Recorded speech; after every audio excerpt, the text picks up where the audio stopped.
बिस्मिल्लाहिर्रहमानिर्रहीम। आज का हमारा टॉपिक है एडजॉइंट ऑफ ए मैट्रिक्स। तो हमारे पास एक स्क्वायर मैट्रिक हो, एडजॉइंट जो है ऑलवेज स्क्वायर मैट्रिक का निकाला जाता है। तो फॉर एग्जांपल हमारे पास एक स्क्वायर मैट्रिक हो, लेट मेरे पास एक क्वेश्चन है ए इज़ इक्वल टू 3 4 2 1। इसका मुझे एडजॉइंट फाइंड करना है। ये 2x2 मैट्रिक्स है।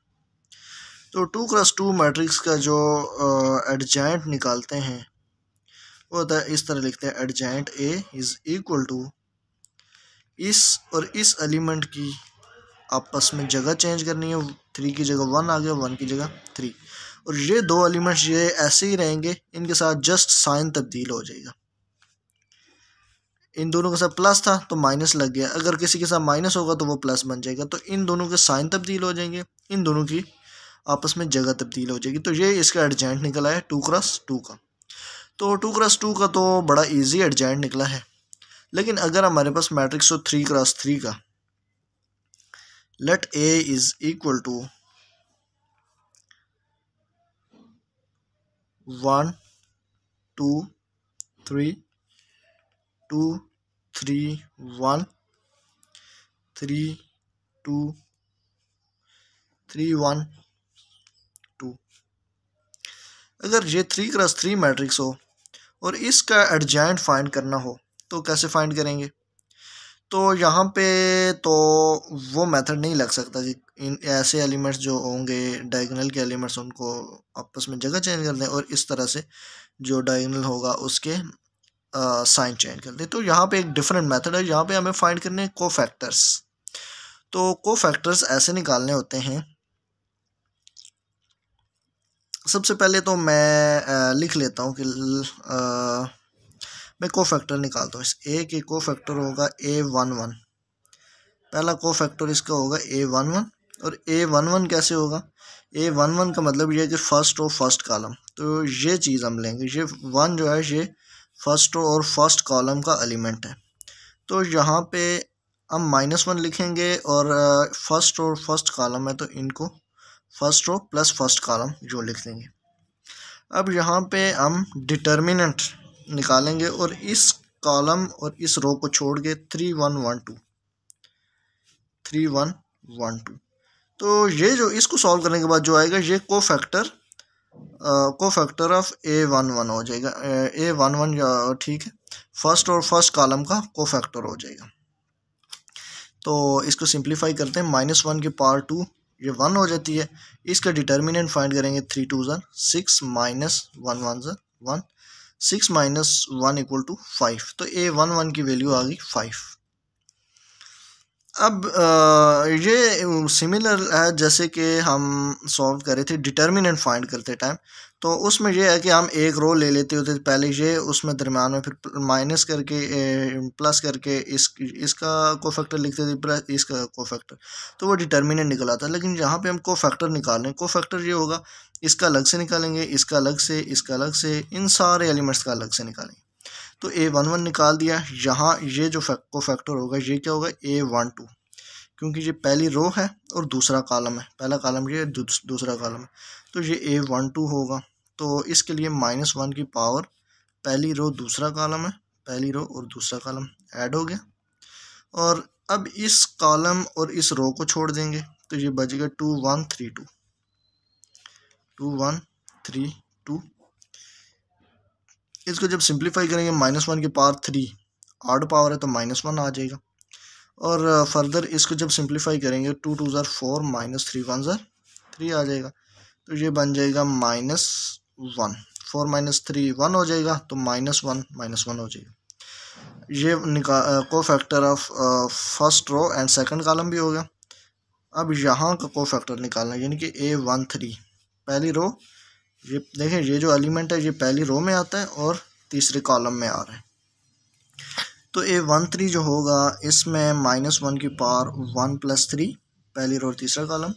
और यहाँ पे जब हम इस कॉलम को छोड़ देंगे और इस रो को छोड़ देंगे, 2 3 3 1 2 3 3 1 हो जाएगा। इसको सिंप्लीफाई करेंगे, -1 पावर 4 1 हो जाएगा, 2 1 2 -3 3 9, तो ये -7 आ जाएगा। अब ये देखें पहली रो कंप्लीट हो गई। अब यहाँ पे इसका जो कोफैक्टर बनेगा वो A21 होगा, यानी कि वो दूसरी रो होगी और पहला कॉलम हो गया। ये देखें, ये अब ये पहली रो थी, ये दूसरी रो पे हम आ गए और ये पहला कॉलम है, तो ये A21 स्टार्ट हो जाएगा इक्वल टू -1 की पावर 2 + 1 हो जाएगा। और इसमें जब हम ये रो और ये कॉलम निकालें, ये कॉलम और ये रो निकालेंगे तो ये बचेगा 2 3 1 2 2 3 1 2। इसको सिंप्लीफाई करेंगे तो हमारे पास आ जाएगा -1 पावर 2 + 1 3 आ जाएगा, तो ये -1 हो जाएगा। माइनस × 2 2 ज़र 4 -3 1 ज़र 3, तो ये बन जाएगा -1, क्योंकि 4 - 3 1 हो जाएगा। A22 जब निकालेंगे तो -1 पावर 2 + 2 हो जाएगा × इसके लिए निकाल रहे हैं A22, दूसरी रो है और दूसरा ही कॉलम है, तो इसके लिए इस रो और इस कॉलम को छोड़ देंगे तो 1 3 3 2 1 3 3 2 निकालेंगे तो ये -1 पावर 4 1 हो जाएगा। 2 1 ज़र 2 -3 3 ज़र 9, तो ये -7 आ जाएगा। अब नेक्स्ट A23 जब निकालेंगे तो -1 की पावर आ जाएगी 2 + 3।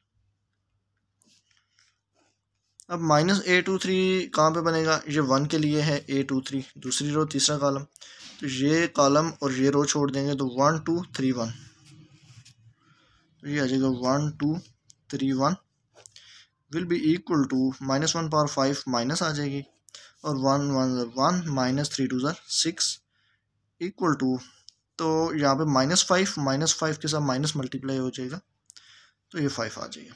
तो यहाँ तक A23 निकाल लिया हमने।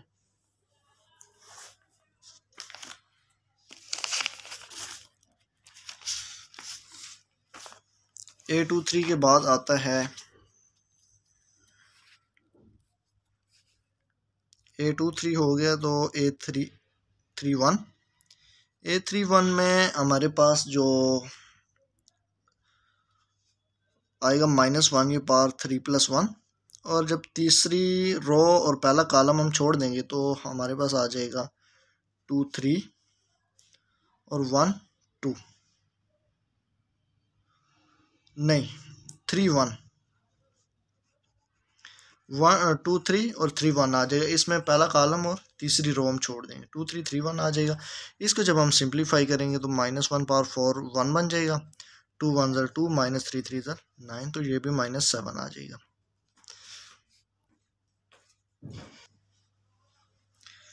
तो इसके बाद हम निकालेंगे A32 में -1 की पावर 3 और +2 आ जाएगा। और अब तीसरी रो और दूसरा कॉलम जब हम दरम्यान में से निकालेंगे, तीसरी रो और दूसरा कॉलम, तो जो आ जाएगा 1 3 2 1 1 3 2 1। इसको सिंप्लीफाई करेंगे -1 पावर 5, ये माइनस आ जाएगा। 1 1 ज़र 1 -3 2 ज़र 1 1 ज़र 1 -3 2 ज़र 6, तो 1 - 6 -5 आ जाएगा। माइनस के साथ मल्टीप्लाई होगा तो ये +5 हो जाएगा। इसके बाद लास्ट है हमारे पास 3A33, ये आखिरी कोफैक्टर है, इसमें 3 + 3 हो जाएगा। और तीसरी रो और तीसरा कॉलम जब हम माइनस करेंगे तो हमारे पास आ जाएगा 1 2 और 2 3, -1 पावर 6 1 हो जाएगा। 3 1 ज़र 3 -2 2 ज़र 4, और ये आंसर आ जाएगा -1। अब सारे कोफैक्टर्स हमने फाइंड कर लिए हैं।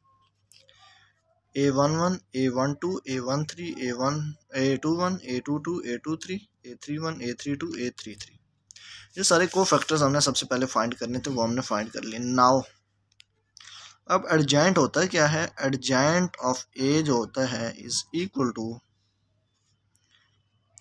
A11 A12 A13 A21 A22 A23 A31 A32 A33, इसका ट्रांसपोज ले लेंगे। तो एडजेंट ऑफ ए जो होता है, ए अगर 3 × 3 मैट्रिक्स हो तो उसके लिए इस तरह का जो है वो एडजेंट ऑफ ए इस तरह का बनता है। ये उसमें कोफैक्टर्स होते हैं ये बीच में, फिर उनका एंड पे ट्रांसपोज लेना होता है। तो इसमें हमने सॉल्व किया, A11 हमने निकाला था 5 आया था, A12 हमने जो निकाला था वो -1 था, A13 हमारे पास -7 आया था, A21 -1 है, A22 -7 है, A23 5 है, A31 -7 है, A32 5 और A33 -1 है। इसके ऊपर ट्रांसपोज आ जाएगी। अब इस ट्रांसपोज को फर्दर हम जब सॉल्व करेंगे तो ट्रांसपोज का मतलब ये होता है कि आपकी जो रोज़ हैं वो कॉलम्स में कन्वर्ट हो जाती हैं, या आपके कॉलम्स जो हैं ये रोज़ बन जाती हैं। तो ये रो जब कॉलम बनेगी तो ये जो होगा 5 -1 -7, ट्रांसपोज ऐसे होता है, रोज़ आपकी कॉलम्स बन जाती हैं। तो ये दूसरी रो जो है ये दूसरा कॉलम बन जाएगा, फर्स्ट रो आपकी फर्स्ट कॉलम बन गया, सेकंड रो आपकी सेकंड कॉलम बन जाएगा, तो -1 -7 5, थर्ड रो आपकी थर्ड कॉलम बन जाएगा, -7 5 -1। तो ये अब जो है ये ट्रांसपोज जो है ये हमने यहाँ पे सॉल्व कर दिया। तो ये इसका रिक्वायर्ड आंसर आ गया है जो कि हमें फाइंड करना था। उम्मीद है आपको समझ आ गई है, बहुत इजी था ये।